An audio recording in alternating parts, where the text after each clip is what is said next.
We currently have a 7-figure price tag on that. I can tell you we're not going to spend $1 million on that parking lot. I can also tell you that we're not going to leave it in the condition it's in. So we've been working diligently to find that appropriate middle ground where we can do something that we'll be proud of and move forward with it. I spent a fair amount of time with Judge Lesby since the county is our partner in this parking lot redevelopment. The judge and I have walked the parking lot carefully. We've looked at every crack, every pothole, and we've discussed lots of possibilities. We are going to move forward with what is practical and is what is reasonable. What we've determined is a lot of the expense came from trying to change the grade on the parking lot. That grade has existed for 200 years. It's probably going to exist for 15 or 20 more years. We're not going to be able to change the grade. We have to practice the art of the possible here.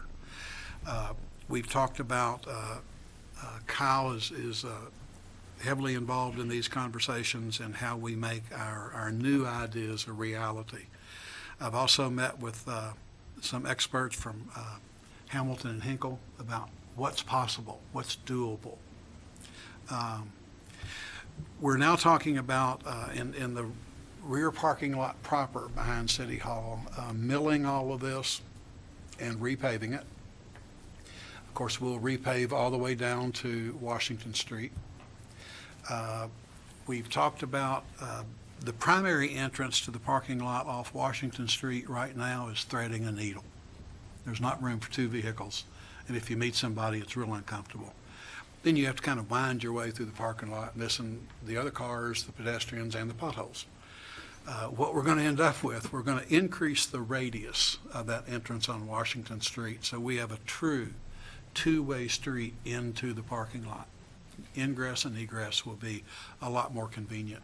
And that 2-way street will come up until we get to this little train wreck where it's 1-way running around City Hall. We've talked about at the corner of Washington and Broadway, we'll have an attractive feature on the corner, maybe a little grassy area, a sign that can either be brick or stone and identified as Georgetown, Scott County parking, something that will really look nice on the corner. As you leave tonight, look behind the building. There's a series of 4 big wooden telephone poles going down about this line right here. We would like to replace those with something more decorative. We're going to look at the budget and see what we can and can't afford. We would like, Kyle's been working with KU, we would like to get more decorative poles put in those places. We'd also like to get the wiring for those poles put underground and at least beautify it as much as we can. Maybe add a little space for landscaping around those decorative lamp posts. The other problem we had with the original plan is even though it cost $1 million, it only added 19 additional parking spots. Mm-hmm. That's pretty hard to justify. So we're looking at maximizing the amount of parking that we can use. There is one pole that as you turn in from Washington Street, there's one pole that kind of sits out in what would be a roadway. And that pole is going to be difficult to move. It's got a transformer on it. It's got a bunch of complicated stuff on it. We're going to talk to KU about what can be done to get that pole out of what we hope is our roadway. We concluded that the parking area between the county attorney's office and the Justice Center, it was repaved 8 or 9 years ago when they redid the county attorney's office. And that pavement is largely in good condition. There's a couple of areas that have long strings of cracks. And what we've talked about there is as we're milling the main parking lot, we'll do a strip or 2 of milling through that former county parking lot to get those cracked areas out of there. Then we can, when we pave everything, we can bring it up to surface, seal it, and it'll look attractive. On the areas that we don't blacktop, we will reseal so it all looks dark and attractive and restripe it for the maximum parking benefit. We're looking real closely at how we design the entrance and exit here on Broadway so that we don't interfere with the right turn lane onto Washington Street. But we do think that we can come up with a plan that we can be proud of, that will serve our needs functionally, and that we can get done this summer. We've made a commitment to have this project done by the Festival of the Horse, when we have many guests in town and we have a carnival that needs to set up back here. So stay tuned. We'll be bringing new cost estimates back to you. But as folks ask you, this project is now on the front burner, and we're talking about what's reasonable for us to bring back to you. Mayor, Yes, ma'am. you mentioned in your State of the City address as well as here about keeping the standards of P&Z, what P&Z would require of everybody else. Is that still keeping those standards with those changes? We will not be able to. Perhaps one day in the future, after we add more downtown parking and other things develop, we can go back in and cut some curb radiuses and add more landscaping. It's our hope that with at least minimal landscaping around the decorative light poles, that we can make it as attractive as possible. If we leave in all the medians and fully meet planning and zoning standards, we're going to end up with only 19 additional parking spots. So now we, as the government body, understand what developers have to go through when they have to do the strict requirements that P&Z are requiring these days. It's money, extra cost in money, and it doesn't give them what they need. So, I mean, it's a good lesson that we're not going to follow that, and I completely understand why we're not. But what I'm trying to state for the public, even though I don't think there's much public out there today, but the strict, what P&Z requires other people to do in development costs them extra money, and it doesn't give them what they need in parking. So, I mean, this is a fine example of how P&Z doesn't always work right. So, that's why everybody, including my mother, that's pulled out of a parking lot that's hit another car because they were too close and too small. Oh, I shouldn't have said that, should I? Chief, go check that Too out. small in those parking lots. There's not enough parking. Watch it, hopefully. And I think the outcome of when planning and zoning has those standards, I think it's a good outcome for the community. And I applaud the council for attempting to meet those standards. It's when I see $1 million price tag for something that gets us 19 extra parking spots, I can't recommend it to you. So we think we've come with a plan that will meet the best of both worlds and let us be a responsible government entity. Just a comment about our public hearing that we held on the center of town.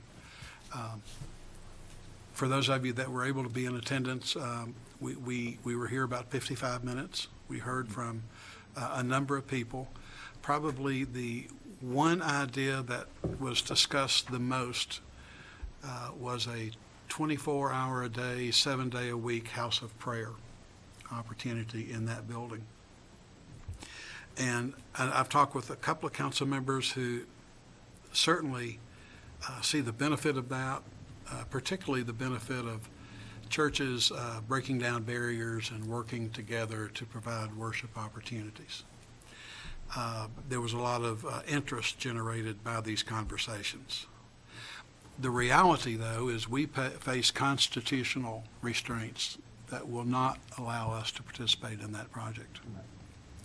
I have, since our public hearing, I met with Mr. Jose Busa, the young man who presented the idea, and we spent about an hour going over the idea, the fact that there are a lot of folks in the community that are supportive of the idea, and the conclusion that he and I reached is that if the project is strong enough and enough people support it, it doesn't need to be place-specific. It doesn't have to be at this location. So his supporters that want to pursue this idea have the freedom to do so. But as a city government, we simply cannot be involved for constitutional reasons. We do appreciate those who took the time to come to our public hearing and give us their ideas, and I wanted to be very direct with Mr. Busso about what our position had to be, and he completely understood that. In fact, anticipated, I think, that would be the response. But I did want to complete the loop on behalf of the council on that public hearing. And then also remind you, just timing-wise, on the 8th, at our next regularly scheduled council meeting, we will bring you first reading of the personnel ordinance that matches the budget ordinance that we'll have first reading of tonight. And that's probably all the mayor's comments I have this evening. Next on your agenda, we have presentation of the audit from our fiscal year 2014. Proclamation. Just wanted to introduce Ms. Heather Cochran. You've probably seen her face in the audience before, but she is now a partner with RFH. So she's brought you each a copy of the audit, and we'll go over the high notes for that. And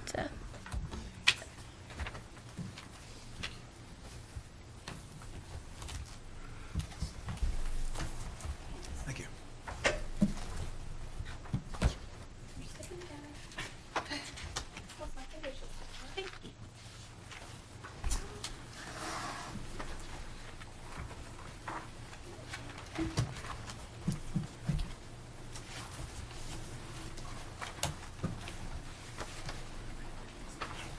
Good evening.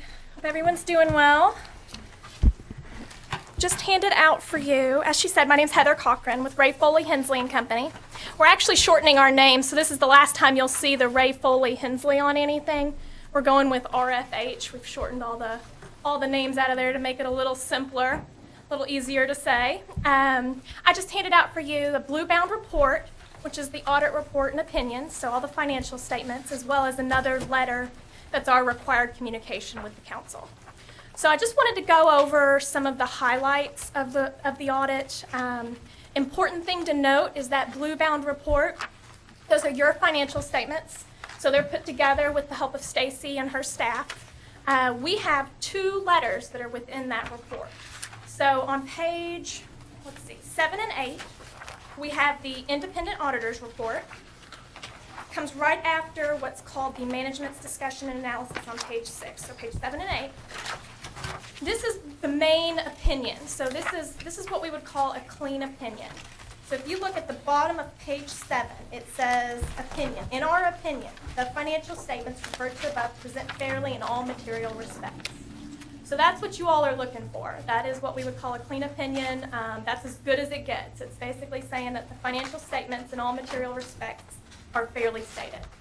So that is our opinion to these financial statements. The other report within this bound blue copy is at the very back, page 40 and 41.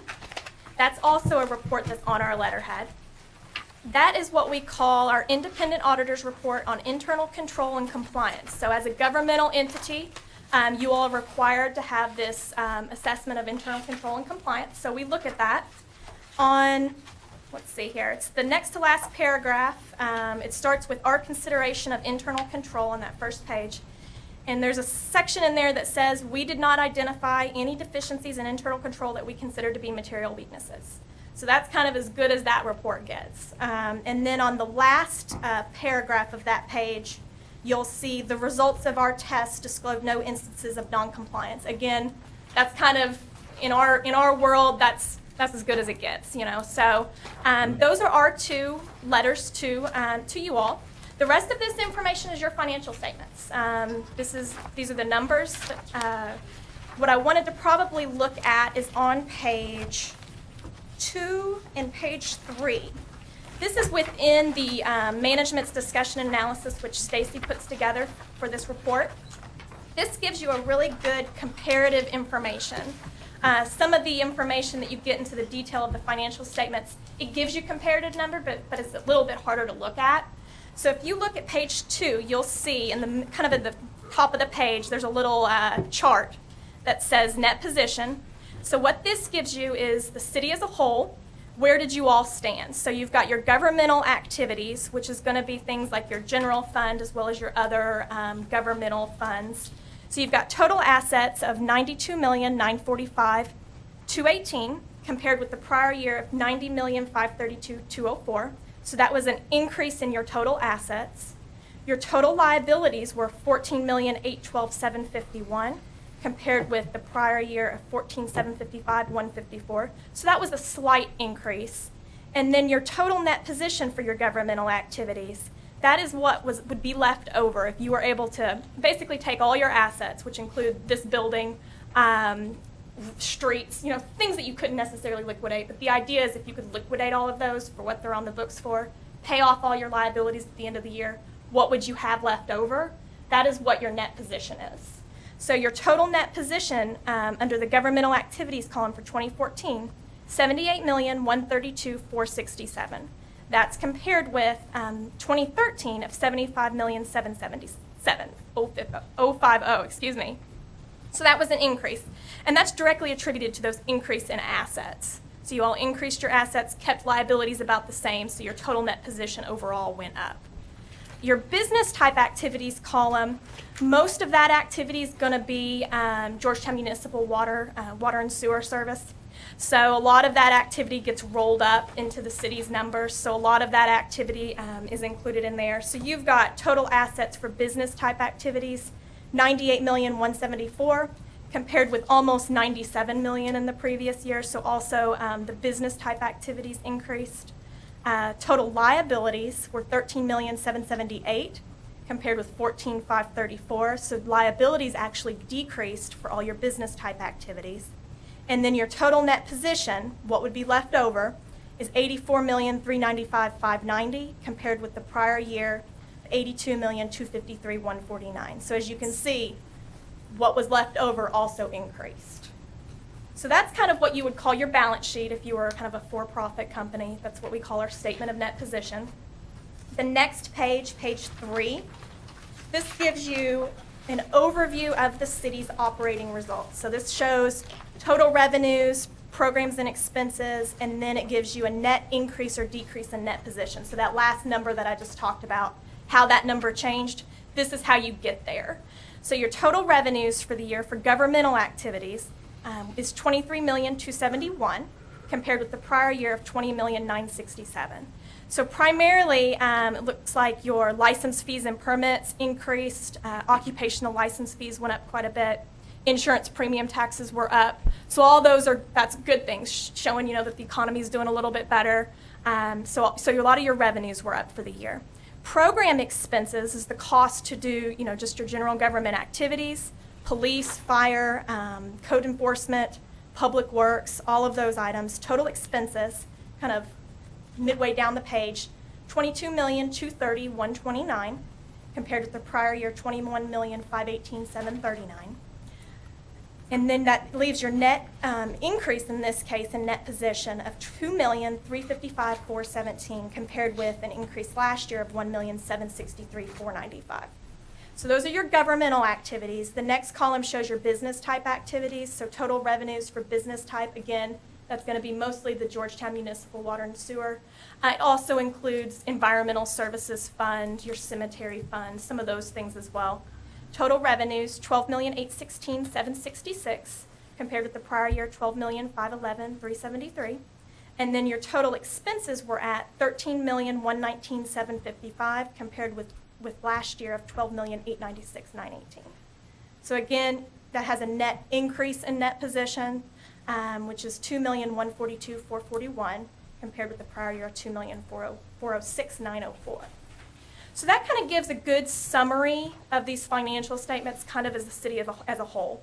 There are a lot of additional information within the financials. Page 9 and 10 gives you kind of additional breakdowns of that information that I just went over. Then you get into on page 11, I think page 11 through 14 are your governmental funds. So that's mostly your general fund as well as any other governmental funds that you all have. And then page 15, I believe 15, 16, and 17 are your proprietary funds, which are your business type activities. Again, that's mostly Georgetown Municipal Water and Sewer, Environmental Services, Landfill, and Cemetery. So all of those numbers just got rolled up into those numbers that we just looked at. One other item that I wanted to point out, there's a lot of footnotes in here as well. make some nice reading in the evening if you wanted to look through it. Most of it's stuff you've seen before. It goes through accounting policies, how do we account for things. One footnote that is really of note that you should probably look at, however, is on page 35. And this is something that we've talked to previous councils about, so some of you all probably remember this conversation, and some of you all might know about it anyways, even if you haven't been on council. So page 35, there is a footnote regarding the pension plans. So there's changes that's ongoing in kind of the accounting world regarding how to account for these pensions. Now, this is the CERS system that you all participate in. So what this is what's called a cost-sharing plan. So you are a participant. Other cities and governments are participants. You pay according to an annually determined rate. So you pay that amount in every year. You always make the required contribution. But what we're saying now is the literature has changed in such that you are now going to have to recognize a liability for the amount that they expect you to pay in the future. So previously what we did is they told you to pay it, you paid it, it went onto the books as an expense. Now they're going back and they're saying, okay, we know you all have these employees, they're participating in this plan. We're getting an actuary to say what your portion of this unfunded liability is. So basically the plans needs more money in order to fund all the people who are going to retire. And so a portion of that is going to have to be recognized this coming year on the city's books. So I'm not sure exactly what that's going to look like. We did an estimate this year based on the 2014 plan information of $28,325,000 as the city's portion of what they call their unfunded liability. So basically, when the investments were doing good, that was fully funded, everything was going great, and then maybe the investments didn't do so well, they made some bad decisions, whatever it is, and you kind of go the other way. So now there's this liability out there that's going to have to be paid in the future. So When you say paid in the future, are they ever going to come back to the city to cough that up?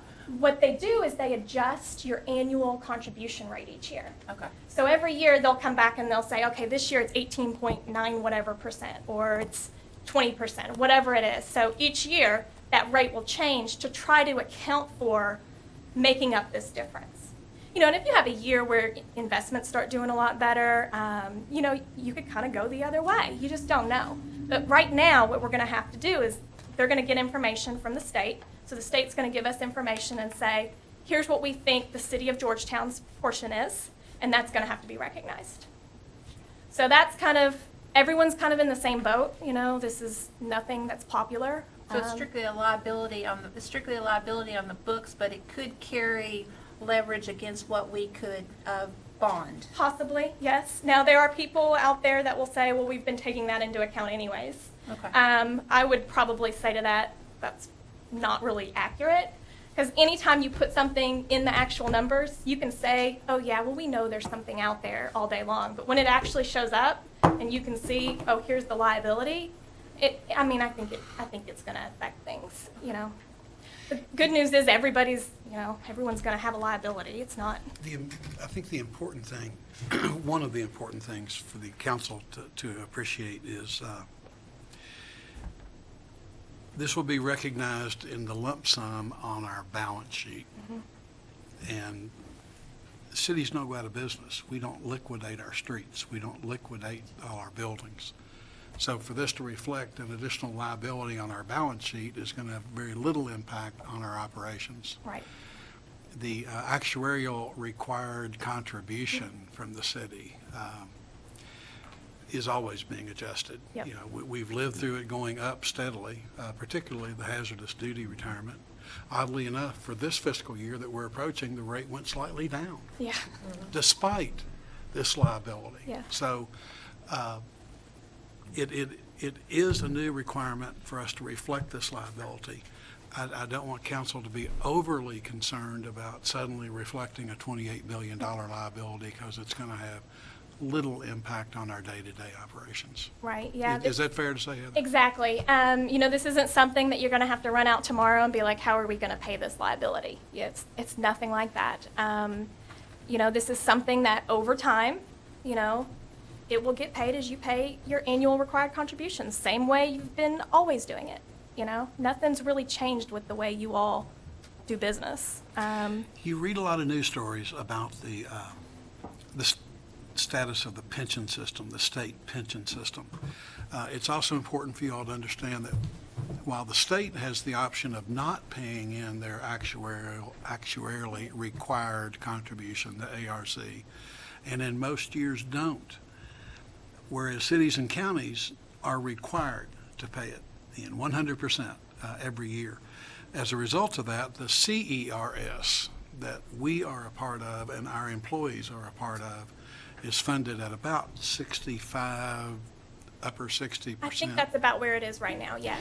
Whereas the state retirement system that we're lumped into in news accounts is funded more in the 40% range. So our system is on much more solid footing than the state's retirement system. As you read those articles, just keep that in mind. Those are really the key highlights that I wanted to point out to you in the financial statements. I'm welcome to take any questions if you all have any. For those of you that have time, I've always found that in the banking world, the local government world, whatever, the notes in the financial statement, in my opinion, are the most valuable part of it. You learn a lot about our structure. Yep. There's a lot of questions answered that seem routine, but the wealth of information in the notes part of this financial statement is worth reading through. Yeah, and I can almost guarantee if you see something in the actual financial statements and you're like, I don't know quite what that is, there's probably a footnote on it. You can probably find additional information in there somewhere if you don't know what something is. Mayor, can I ask a quick question? Yes, sir. Did you have any suggestions or recommendations going forward? For just the city as a Yeah, whole. mhm. Overall, I think, the audit went pretty well. I know this year, from an audit perspective, we were dealing with the software implementation that you guys undertook this last year, which was a little, not troublesome. You all didn't do a bad, yeah, exactly. That's a good word, different. There you go. It always makes things a little bit more difficult from an audit perspective. We didn't make any formal recommendations. There might have been minor things, in going through things with Stacy or her staff that we said, hey, you might want to do this a little differently, or those types of things. Nothing that we thought we needed to formalize and bring to you all. Okay. So, and that's kind of what you all want. You want to know that, everything's going smoothly and there's not any kind of big issue that you all need to know about. Any other questions for Heather? We need to accept this, don't we, Stacy? Council need to vote to accept this? Yeah. Is there a motion to accept the audit report ending June 30, 2014? I make a motion. So moved, Ms. Early. Is there a second? Mr. Thompson. And if there are no further questions, all in favor say aye. Aye. Opposed? Thank you. Thank you all very much for having us. Well, and you might need to stay, because I think we're going to try and hire you again if you'll stay. If you'll stay. No questions about the contract. Go ahead, To Stacey. follow up, especially if this is your first time reading an audit report, if you come across anything that you have a question on, please feel free to call me or drop by and see me. I'd be happy to answer any questions or go over any portion of the audit report with you, just to help understand the financials. But with the engagement letter, we had originally intended on bidding our audit this year. The water company, they didn't communicate with me, and they bid for a 3-year term. They actually have the same auditor with RFH, and their contract with them is for 1 more year. And I have spoken now with both Mr. Wilhite and his new finance director, Mr. Maples, with your all's approval tonight, to extend 1 more year to get on the same term as the water company, so we can go out to bid for an auditor together. Yeah, because how many years now, not that they've done anything wrong or bad or anything, it's always been done well, but hasn't it been 5 years or so that we've been? This may be the 5th year. If we extend it 1 more time, I'd have to go back and look. Heather may or may not remember.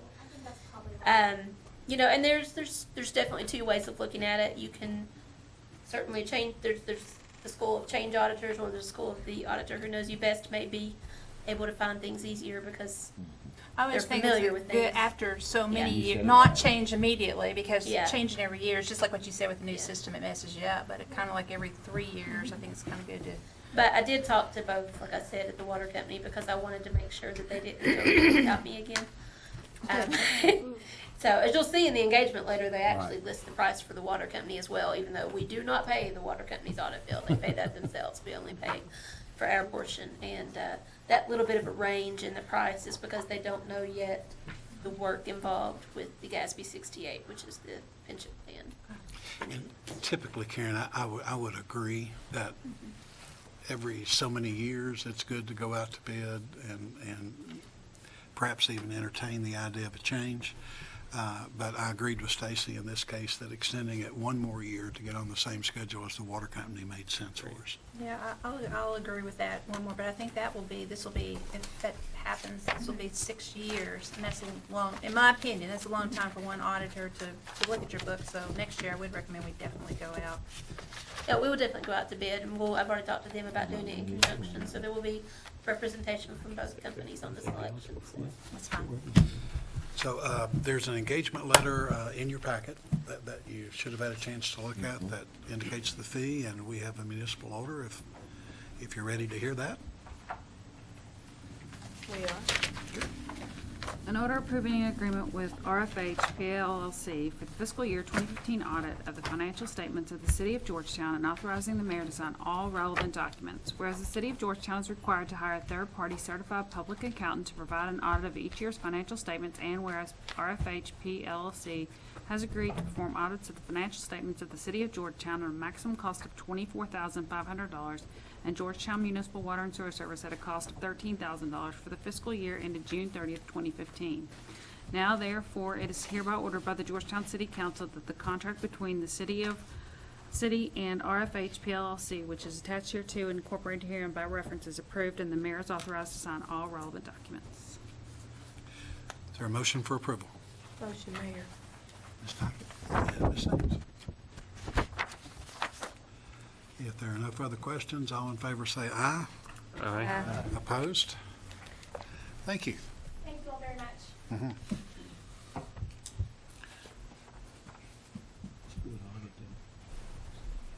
Stacy, I think we're ready for first reading of fiscal year 2016 budget ordinance. Sponsors, Mr. Lusby and Ms. Tackett. I don't have a lot to add this evening. You all got my memo that we did find a few errors in the payroll spreadsheet and corrected those. And we double checked every employee to make sure it didn't happen in other departments, and it didn't. So just wanted to let you know that. Other than that, unless you have any questions. Okay. My first reading. An ordinance of the City of Georgetown, Kentucky, adopting the annual budget for the fiscal period July 1, 2015 through June 30th, 2016 by estimating revenues and resources and appropriating funds for the operation of city government. Summary, Section 1. Adopts by incorporated exhibit the fiscal year 2015-2016 budget of the City of Georgetown, Kentucky as follows. Governmental funds. Prior year revenues, $2,743,154. Revenues, municipal taxation, $1,997,600. License and permits, $15,997,900. Fines and forfeitures, $78,000. Intergovernmental revenues, $4,237,455. Charges for service, $153,692. Other revenue, $24,700. Other financing sources and transfers, $64,481. Total city revenues, $25,296,982. Expenditures. General government, $1,273,381. City council, $150,923. City clerk, $223,017. Police, $5,223,967. Public Works, $1,862,778. Fire, $4,839,815. Code Enforcement, $73,164. Building Inspection, $382,110. Dispatch Telecommunications, $1,336,780. Utilities, $477,400. Community Services, $4,715,343. Capital Outlay, $3,280,329. Debt Service, $1,025,766. Transfer to other funds, $432,014. Total city expenditures, $25,296,787. Proprietary funds. Prior year revenues, $427,059.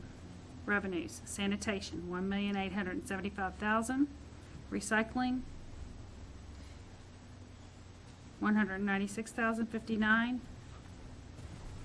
Cemetery, $234,733. Other revenues, $6,500. Other financing sources and transfers, $367,533. Total proprietary revenues, $3,106,884. Expenditures. Sanitation, $1,836,153. Recycling, $349,118. Stormwater, $332,800. Landfill, $274,000. Cemetery, $275,467. Total proprietary expenditures, $3,067,538. Section 2 authorizes the mayor except as provided in the Georgetown purchasing policy adopted in Municipal Order 11-028 to enter into any contracts or agreements necessary to fulfill the operation of city government within the allocations listed in this ordinance. Section 3 provides that if any section, subsection, sentence, clause, or phrase of this ordinance is for any reason held unconstitutional or otherwise invalid, such infirmity shall not affect the validity of the remaining portions of this ordinance. Section 4 provides that all ordinances or parts of ordinances in conflict with this ordinance are hereby repealed. The full text of this ordinance is available for examination in the City Clerk's Office, 100 Court Street, Georgetown, Kentucky, 40324. Public introduced and read for the first time June 1st, 2015. Thank you. And that will constitute first reading of our budget ordinance. Mayor, I do have a question. Yes, ma'am. On the HDI, how are we paying out? Are we paying those payments 2 times a year, making 2 payments a year, or monthly payments? We pay those monthly right now. Okay. Is that how it's set up to do it on a monthly basis then?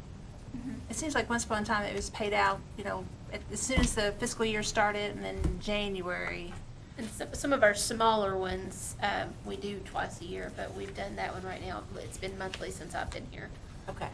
It's probably like that before I got here at least, because I haven't changed any of them Right. since I've been here. Okay. So right now it's monthly, because as you remember, we did withhold a month because of vacancy in December. So Right.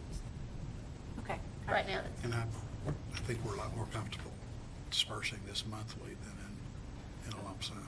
Yeah, that was an email I sent to the council on how we were paying, because what we pay for is the director, and if there's not a director, then I don't think we need to be paying them during the months that there's not a director, or giving the money to them if there's going to be another change coming around. I don't mind it's in the budget, and actually if it's in the budget, you yourself have the authority to withhold it.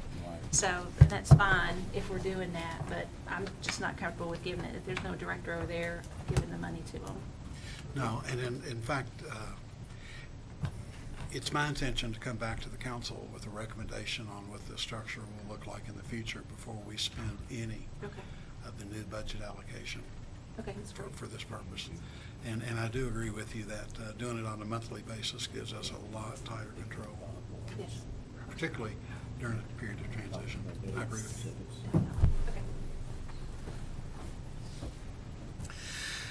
Okay. Item 9 on your agenda, council will recall when we recently did a budget update, we moved a little money around as we did our latest budget change to make sure we had adequate money to fund an improvement in Derby Estates where some wing walls fell. Kyle's been working diligently to find us the ability to do that for the amount we allocated. Go ahead, Kyle. We had an RFP in the past couple of weeks for the wing wall part of the Derby Estates project. If you recall, this wing wall has collapsed, so this was kind of an emergency response. During the budget amendment, you budgeted $55,000. The sole bidder came in a little higher than that. We negotiated down to $55,565, so we're just a little bit over budget. But the engineering office is recommending Bluegrass Contracting Corporation for the award. You all should have all that documentation in your packet. It was pretty exhaustive documentation, I think, that came along with that bid of 55.5. And we have a municipal order if y'all don't have any questions for Kyle at this time. An order accepting the bid of Bluegrass Contracting Corporation for the Derby Estates Drainage Improvements Construction Project, approving a contract for the same and authorizing the mayor to sign all relevant documents. Whereas the City of Georgetown issued a request for proposals for the Derby Estate Drainage Improvements Construction Project, and whereas Bluegrass Contracting Corporation submitted the sole bid in the amount of $55,565. Now, therefore, it is hereby ordered by the Georgetown City Council that the bid of Bluegrass Contracting Corporation is accepted. A contract for the Derby Estates Drainage Improvements Construction Project, which is attached hereto and incorporated herein by reference, is approved, and the mayor is authorized to sign all relevant documents. Thank you. Is there a motion for approval of the municipal order? Motion. Actually, Mr. Showalter beat you with his hands. It's all right. That'll be It's all a right. second, Ms. Ames. That's pretty good, wasn't it? That was good. You have to be quick on these things. No pun intended. No. None intended. If there are no questions, we have a motion and a second. All in favor say aye. Aye. All opposed? Motion carries. Thank you, Kyle. Thank you, council.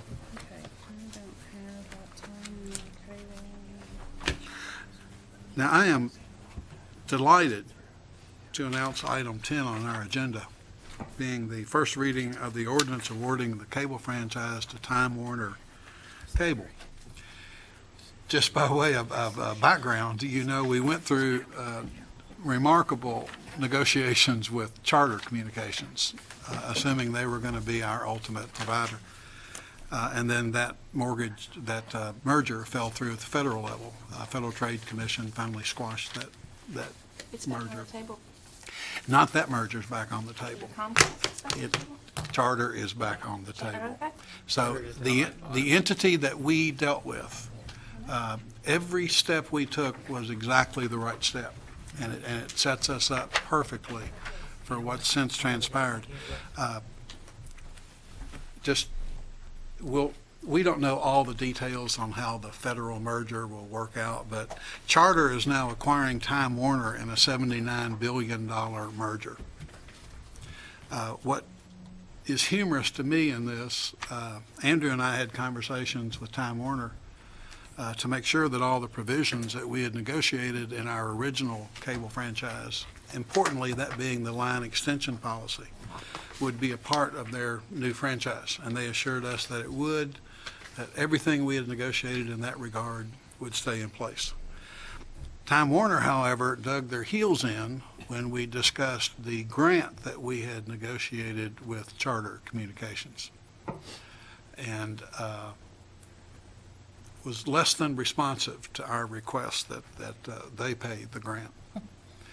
So we had a cordial conversation, but we both agreed that we needed to have future conversations and at a higher level in the company. As we did our homework and worked with others within the corporate hierarchy, we were notified that Charter was getting ready to buy Time Warner in their entirety for $79 million. So the joking phone call that I got from the people that I was dealing with is to make sure that Georgetown's grant was preserved, that they just arranged for a $79 billion merger to make sure that our needs were taken, so we could have our grant protected. Now, Bigger grant. yeah. Hindsight. Hindsight, being crystal clear. So we're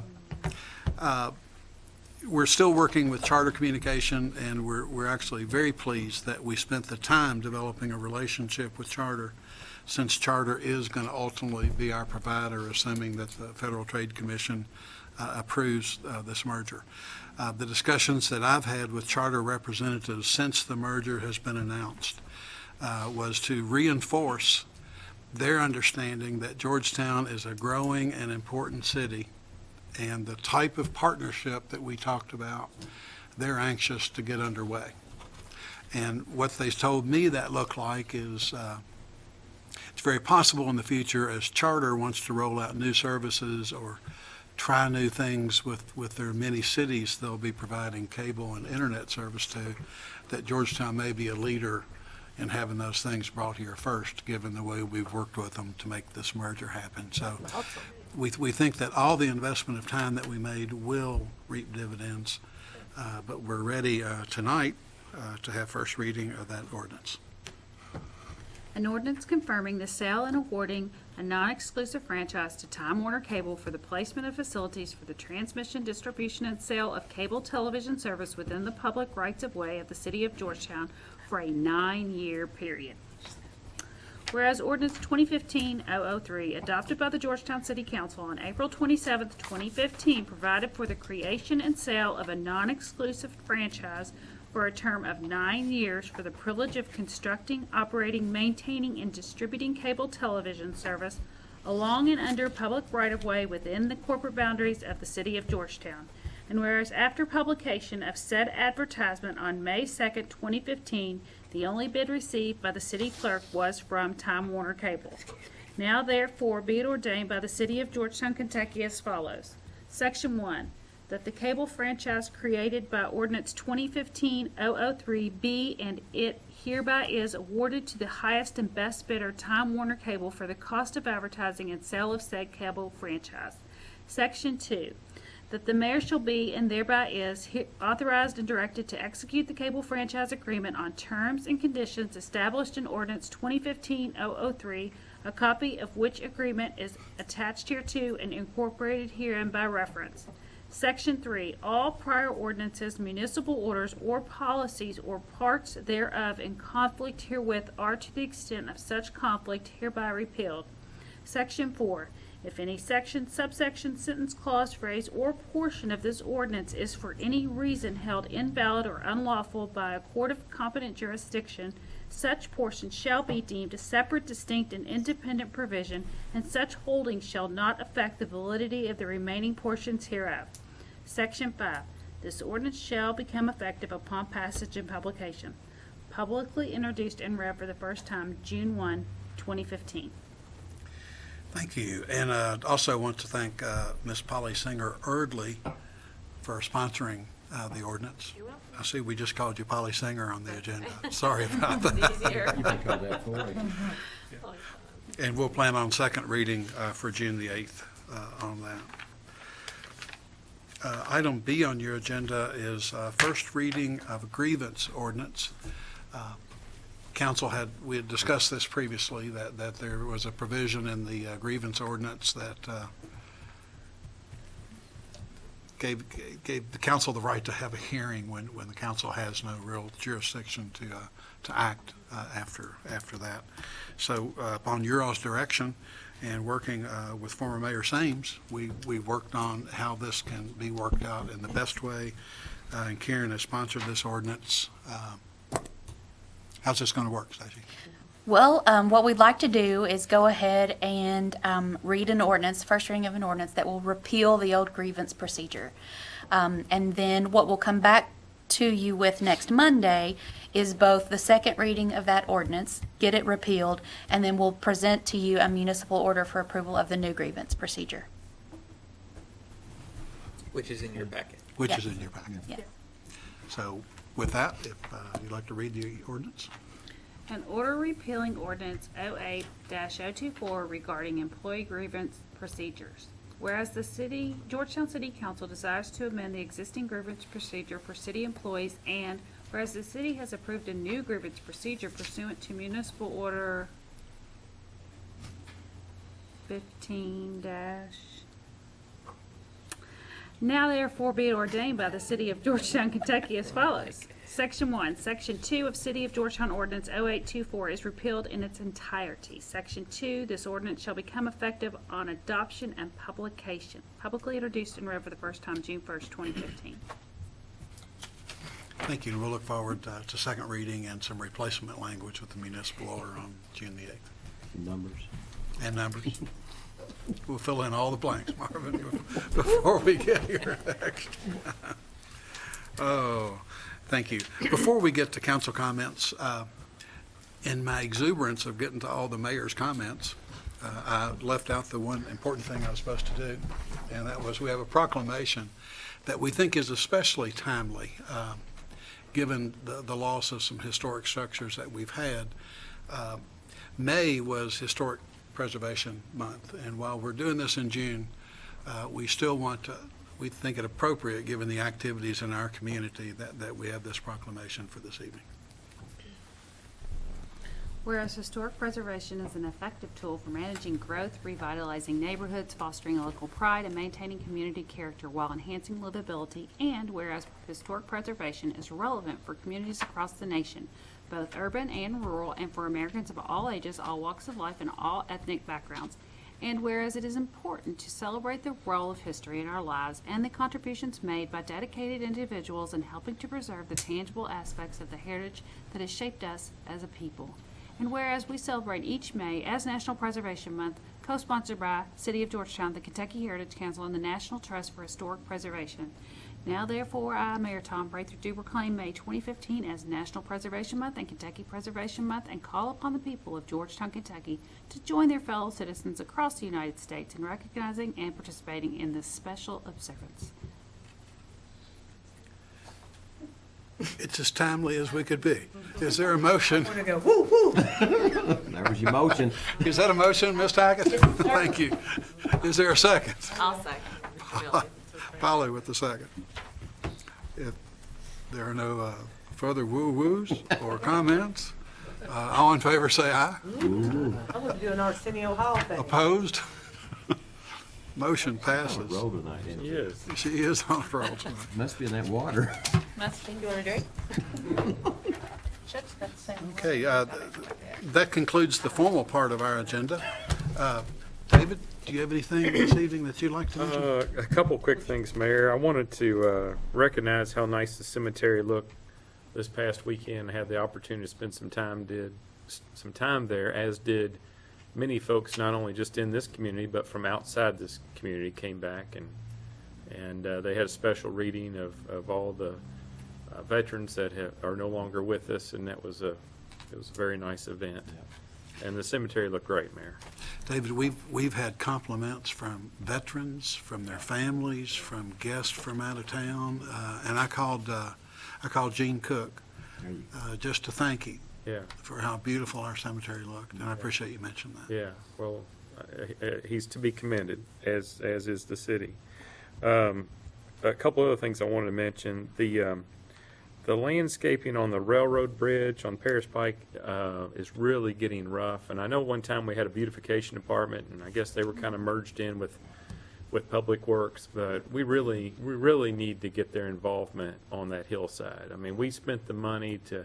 Karen was involved in that, and as was many of us on the council. And we spent the money to make it nice, and it's being neglected. It's not your fault. It's not the administration. It's just happened.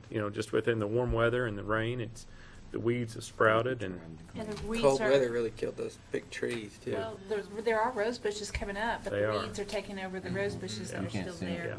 yeah. It just, I think, cleaning Needs it up. some attention. It definitely needs some attention. Thank you. The pine trees that are in there, you can spray them. They have some type of a mite that kind of is hard on the pine trees, and you can spray them with something to stimulate some new growth.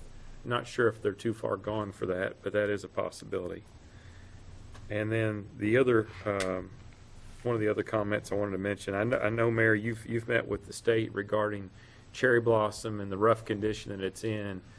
The problem that's happening, as we all probably know, is it's just continuing to deteriorate. And as it deteriorates, that leftover gravel is collecting either in the middle turn lane or over in the emergency lanes. And it's really gotten bad again. And I know Linda was kind enough to get Public Works involved, and we've gone out and we've swept it a time or two, but it's at that point where I think that it's hazardous again. Need it again. I think it does. District 7 assured us that they would sweep it more Yeah. frequently, Yeah. but apparently we need some attention Yeah. in it too.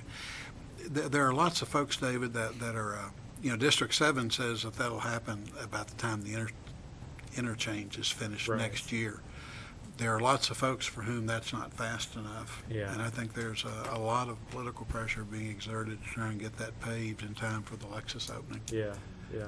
We'll see, but we can sweep it. That's within our ability yeah, to do. Yeah. And I noticed, and I'm sure many of you do as well, when we're driving through town, a lot of intersections just collect stuff. They collect gravel and whatever the case may be. And I know Public Works has a lot going on, but that would be, heck, Kyle brings those things up. Those are stormwater issues. Here we are talking about all the compliance issues. That's one of them. That's one of the things I think we need to do. And it seems like we spent some money not too long ago buying a new piece of equipment, didn't we? To a new type of sweeper or vacuum. We in your budget that we just had first reading Yeah. of, there's a new street sweeper Yeah. for exactly this purpose. Okay. Anyway, Mayor, and then the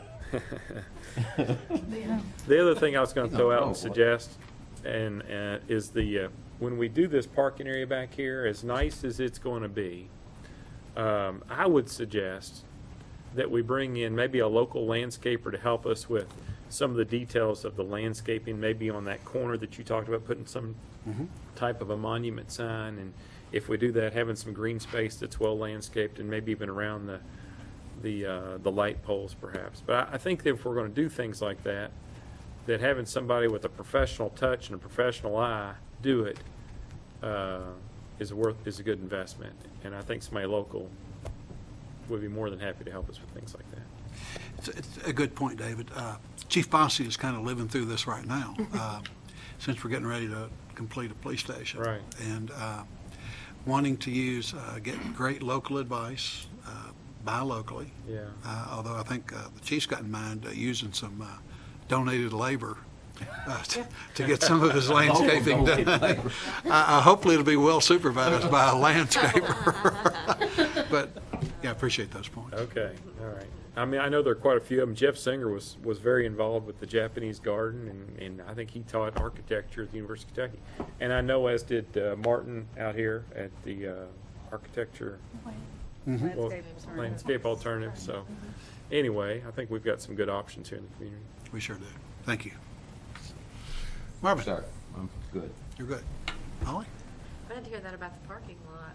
That's great news. I'm sure you all get asked about it daily. Yeah, so it's nice to have an answer. That's a positive one. That's it. Millie? Speaking of people that ask several questions of me, I wanted to ask Chief Bosse something.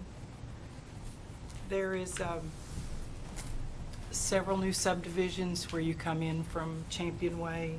I believe it's the Paddock subdivision. You're coming in and the street is this way home. I had a lot of residents complain to me about the speed, and that's why I talked to Kyle about it's a two-way stop and adding a four-way, and he said that studies had to be done that took several hours of calculating how many cars go by to warrant 2 more stop signs. Would there be any way maybe that to kind of pacify, it's for the safety of the residents and the children there because they're concerned about it. Could officers be, I know you've got a lot on your plate, but. Is it a public street?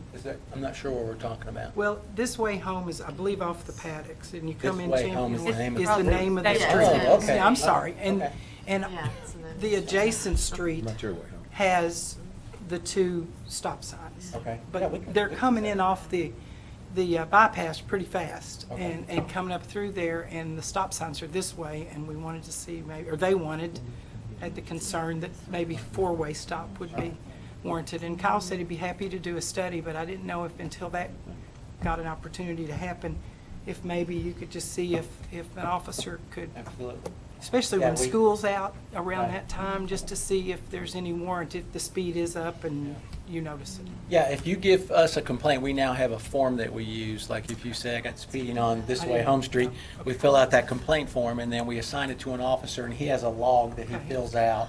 And then after 2 weeks, 2 weeks period, they bring it back to us. I think you had something recently. And Thank very much. This way home.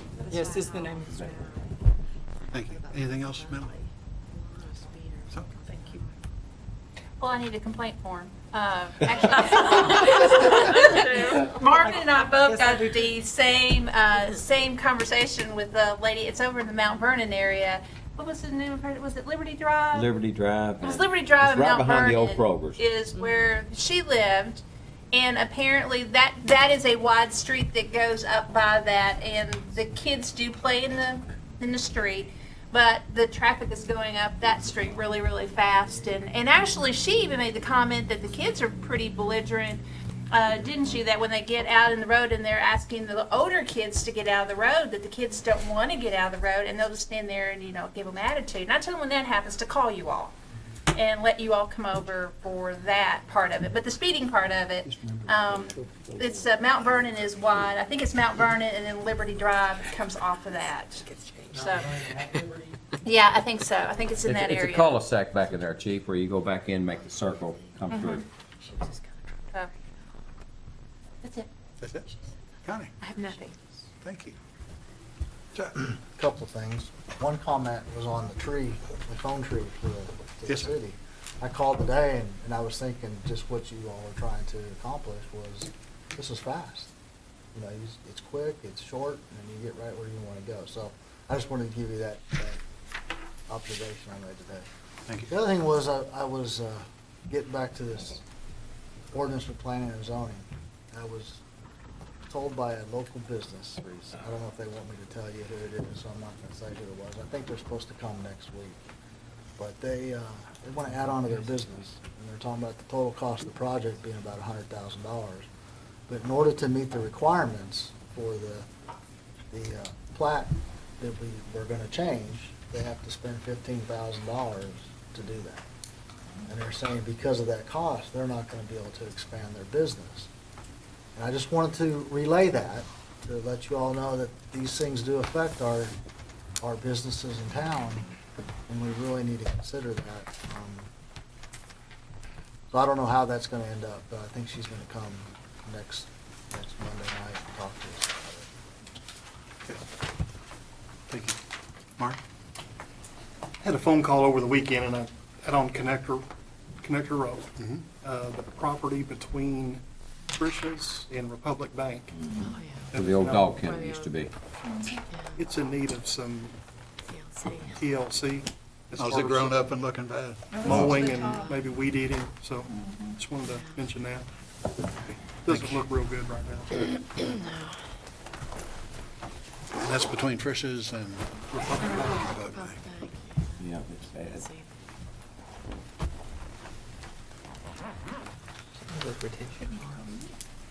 No. No, it's, No. it's covered. Okay. If there's nothing else to come before the council this evening, we have exhausted our agenda. Their motion to adjourn. Make a motion.